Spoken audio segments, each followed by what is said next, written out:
안녕하세요. 온도교회 성도 여러분. 오늘부터 저와 함께 갈라디아서를 함께 살펴보게 됩니다. 갈라디아서의 말씀을 통해 하나님께서 주시는 놀라운 은혜를 나누는 시간 될 수 있으면 좋겠습니다.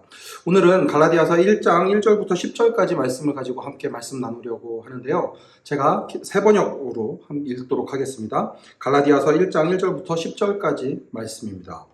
사람들이 시켜서 사도가 된 것도 아니요 사람이 맡겨서 사도가 된 것도 아니요 예수 그리스도께서 그리고 그분을 죽은 사람들 가운데서 살리신 하나님 아버지께서 임명하심으로써 사도가 된 나 바울이 나와 함께 있는 모든 믿음의 식구와 더불어 갈라디아에 있는 여러 교회에 이 편지를 씁니다. 우리 아버지 하나님과 주 예수 그리스도께서 내려주시는 은혜와 평화가 여러분에게 있기를 빕니다. 예수 그리스도께서는 하나님 우리 아버지의 뜻을 따라 우리를 이 악한 세대에서 건져주시려고 우리의 죄를 대속하기 위하여 자기 몸을 바치셨습니다. 하나님께 영광이 영원 무궁하도록 있기를 빕니다. 아멘. 여러분을 그리스도의 은혜 안으로 불러주신 분에게서 여러분이 그렇게도 빨리 떠나 다른 복음으로 넘어가는 데는 나는 놀라지 않을 수 없습니다. 실제로 다른 복음이 있는 것은 아닙니다. 다만 몇몇 사람이 여러분을 교란시켜서 그리스도의 복음을 왜곡시키려고 하는 것 뿐입니다. 그러나 우리들이나 또는 하늘에서 온 천사일지라도 우리가 여러분에게 전한 것과 다른 복음을 여러분에게 전한다면 마땅히 저주를 받아야 합니다. 우리가 전에도 말하였지만 이제 다시 말합니다. 여러분이 이미 받은 것과 다른 복음을 여러분에게 전하는 사람이 있다면 그가 누구이든지 저주를 받아야 마땅합니다. 내가 지금 사람들의 마음을 기쁘게 하려 하고 있습니까? 아니면 하나님의 마음을 기쁘게 해드리려 하고 있습니까? 아니면 사람의 환심을 사려고 하고 있습니까? 내가 아직도 사람의 환심을 사려고 하고 있다면 나는 그리스도의 종이 아닙니다. 아멘. 갈라디아서는 되게 재미있습니다. 뭐가 재미있는가 하면 갈라디아에 있는 그리스도인들에게 바울이 편지를 보내는데 늘상적으로 해야 하는 꽤 긴 이렇게 인사말들을 다 생략하고 바로 본론으로 넘어가는 게 재미있습니다. 그만큼 바울이 마음이 급했던 것입니다. 무엇이 급했는가 하면 사도 바울이 전해주었던 그 복음이 아닌 다른 복음들을 전하는 사람들이 생겨났기 때문에 그렇습니다. 사기를 칠 때는 이게 70%의 진실과 30%의 거짓을 섞습니다. 그러니까 복음을 있는 그대로 받아들이게 하지 않고 거기에다가 무언가를 덧붙여서 혹은 무언가를 빼서 사람들로 하여금 진정한 복음이 아닌 다른 복음을 쫓아가게 만드는 사람들이 있었던 것입니다. 그래서 바울은 오늘 이 편지를 이렇게 시작을 하고 있는데 4절에서 먼저 복음이 무엇인지 아주 간단하게 설명을 해줍니다. 복음은 아주 심플합니다. 진리는 언제나 심플합니다. 보십시오. 4절. 예수 그리스도께서는 하나님 우리 아버지의 뜻을 따라 우리를 이 악한 세대에서 건져주시려고 우리의 죄를 대속하기 위하여 자기 몸을 바치셨습니다. 예수님께서 우리를 건져주시기 위해 자기 몸을 바치셨습니다. 예수님만이 우리를 구원하실 수 있습니다. 완전한 인간이고 완전한 하나님이신 예수 그리스도께서 우리의 죄를 대신 지시고 십자가에 달려 죽으셨다가 다시 살아나셨기 때문에 우리의 죄가 사함을 받을 수 있게 되었습니다. 그러니 우리는 그 예수 그리스도를 믿으면 하나님의 자녀가 되어 그 영생을 누릴 수 있는, 구원을 누릴 수 있는 사람들이 되었습니다. 오로지 은혜입니다.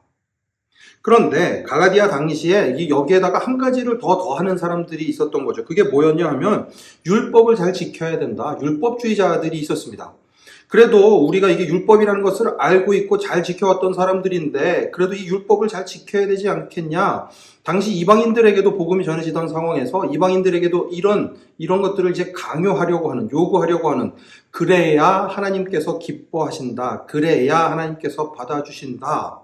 바울이 전한 것과는 값없이 주시는 놀라운 은혜의 복음이 아닌 열심히 노력해야, 열심히 율법을 따라가야 복음을 누릴 수 있다라는 그런 다른 복음들이 들어오기 시작했던 것입니다. 그래서 바울이 이제 이렇게 이야기를 하는 거죠. 실제로 다른 복음이 있는 것은 아닙니다. 다만 몇몇 사람이 여러분을 교란시켜서 그리스도의 복음을 왜곡시키려고 하는 것 뿐입니다. 이게 얼마나 심각한지 바울이 잘 알고 있었기 때문에 8절에서 이렇게까지 경고를 하는 거죠. 그러나 우리들이나 또는 하늘에서 온 천사일지라도 우리가 여러분에게 전한 것과 다른 복음을 여러분에게 전한다면 마땅히 저주를 받아야 합니다.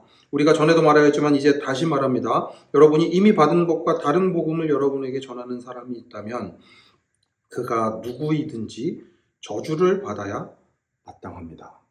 그만큼 심각한 일이라는 것입니다. 복음을 훼손시키는 것이 그리스도인의 정체성을, 나아가서는 그리스도인의 삶 전체를 파괴할 수도 있는 일이기 때문에 바울은 아주 심각하게 이 부분을 다룰 수밖에 없었습니다. 여러분은 오늘 어떤 복음을 가지고 살아가고 있으십니까? 우리는 놀라운 은혜를 맛보았습니다. 값없이 주시는 예수 그리스도의 그 놀라운 은혜를 맛보았기 때문에 하나님께 영광을 돌리며 살아갈 수 있게 되었습니다. 그렇다고 하면, 그렇게 그리스도인이 되었다고 하면 그 은혜에 합당한 삶을 살아가야 할 것입니다.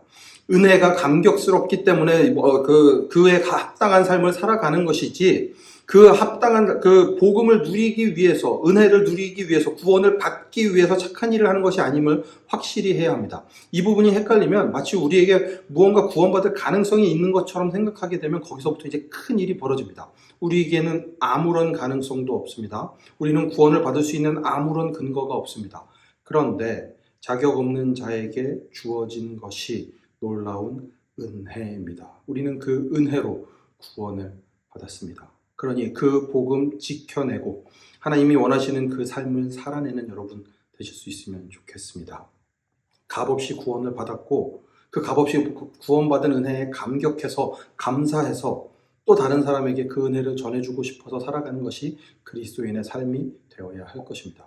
이 놀라운 삶을 살아내는 여러분 되시기를, 복음을 살아내는 여러분 되시기를 간절히 축원합니다. 함께 기도하겠습니다.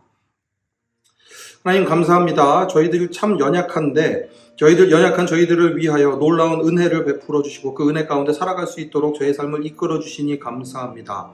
주님, 그 가운데 주님이 원하시는 삶을 살아내는 저희들 되게 하여 주시옵소서.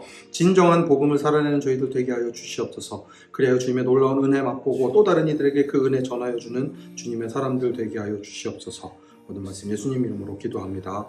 아멘. Right on, do good. 오늘도 주님의 그 놀라운 은혜 가운데 살아가는, 복음 가운데 살아가는 여러분 되시기를 간절히 축원합니다. 오늘도 샬롬입니다.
지어져